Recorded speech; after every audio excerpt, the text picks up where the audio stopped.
Hello, welcome to PCMag Live. I'm Dan Costa. He is Matthew Murray, and we've got a great show for you today. We're going to run down the top tech stories of the day. We're going to show you one cool thing from the lab and get to some of your reader questions.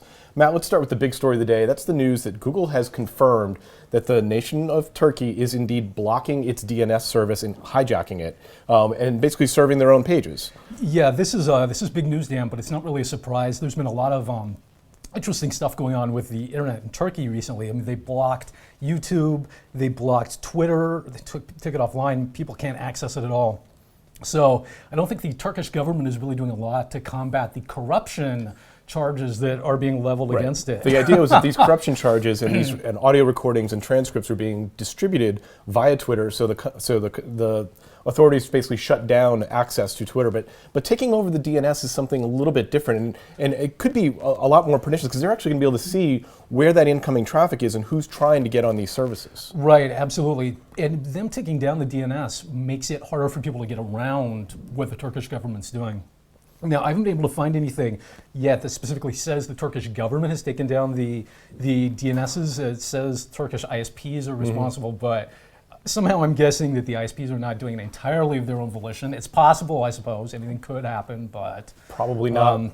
We'll be following that story on PCMag.com. Also in the news today, Apple and Samsung are at it again. Apple is suing Samsung for patent infringement. $2 billion in damages. $2 billion in damages, about $40 for every phone. Now we've seen this movie before. We've already, this is similar to the suit that Apple brought in the past, that Samsung phones were too similar to the iPhone. But these new patents are going directly at the Android operating system. Right. These are specific features that are built into Android. And a couple of the ones that I found that Apple is complaining about are tapping on a phone number inside a text message to dial that number, and the slide to open functionality, which is obviously a big part of the iPad too. These are obviously major features that you couldn't take out very easily.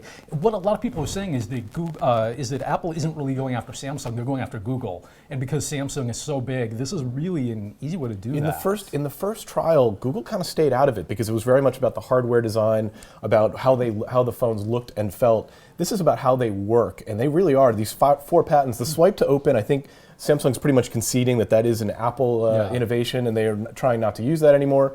But all those other patents are sort of functions of Android, and Samsung claims that it has paid for these licenses by licensing the Android operating system. Yeah, and this is a huge story. Apple versus Samsung, that's kind of an ongoing argument here in the lab and pretty much everywhere else with tablets and smartphones. The last time this happened between Apple and Samsung in 2012, as you were saying, Samsung had to pay Apple $930 million, which is pocket change really to both of those companies, but still, this could have a major impact on the way people use their phones and tablets. So it's worth watching. Indeed. Another thing that could have a major impact on how people use their phones is the invention of a kill switch.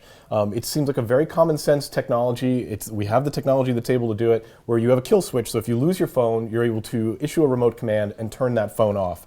This is something that could be built into every phone in the United States, but is not. And part of the reason it's not is because carriers make a lot of money on insurance programs. And replacement phones and things of that nature too. Yeah, this is a really interesting story. The big bill that's sort of going around about this right now is from the California Senate. They want all phones sold after January 1st of 2015 to have this feature enabled, but it would only be in phones in California. And of course, because California is a big state, they have a lot of pull. They're trying to use this as a way to get all of the smartphones in the country to deal with this. So yeah, it'll be really interesting to see what happens there. But I was doing some research before the show.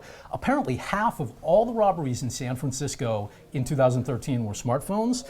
20% of them in New York, and in London, 10,000 smartphones are stolen every month. Yeah. So this is a big problem, but it all comes down to the issue: do you want to be in charge of this yourself, or do you want the carriers and the smartphone manufacturers to be in charge of it for you? That's obviously a larger question.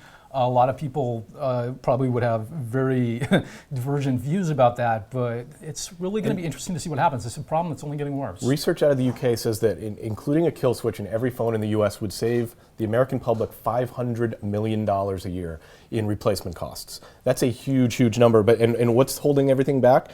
The number that you really got to walk away with is that the top four carriers in the US made $7.8 billion on phone insurance programs last year. That's why there's no kill switch in phones today. Yeah, but if you are really concerned about this, one thing you can do today, download a security program for your phone, and coincidentally, PCMag.com has a lot of reviews, just those kinds of products. Max Eddy does that all the time. Indeed. Check those out if you want to solve the problem right now.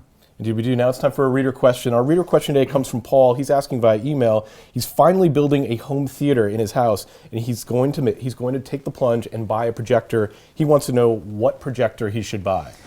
And Well, it really comes down to how much money you want to spend, Paul. Yeah, that's true, and what sort of features you want. But we review projectors here. We have excellent projector reviewers. Tony Hoffman, David Stone do that. Right now, our current editor's choice, which just published a couple of weeks ago, is the Epson PowerLight Home Cinema 730 HD. It costs $649, which is a lot of money, but for this kind of a projector, it's actually a pretty good price. It's 720p.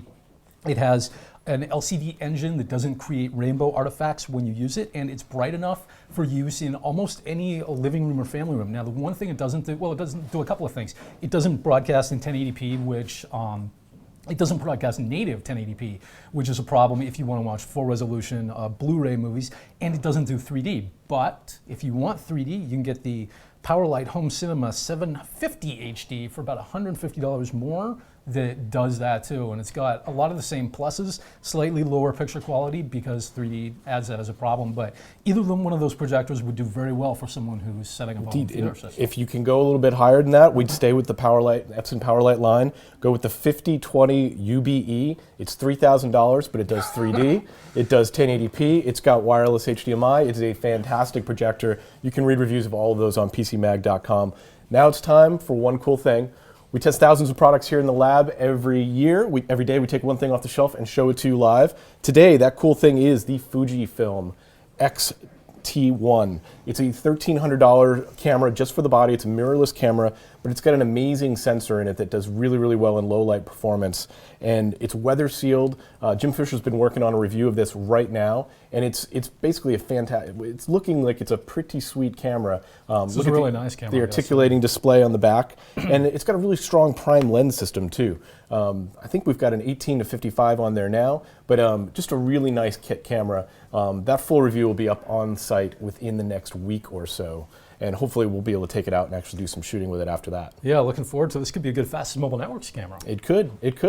That's PCMag Live today. I want to invite you to ask your questions in the comment section on YouTube or via Facebook, on Twitter. We will not block your DNS. We will answer those questions for you live. We'll have a brand new show for you tomorrow.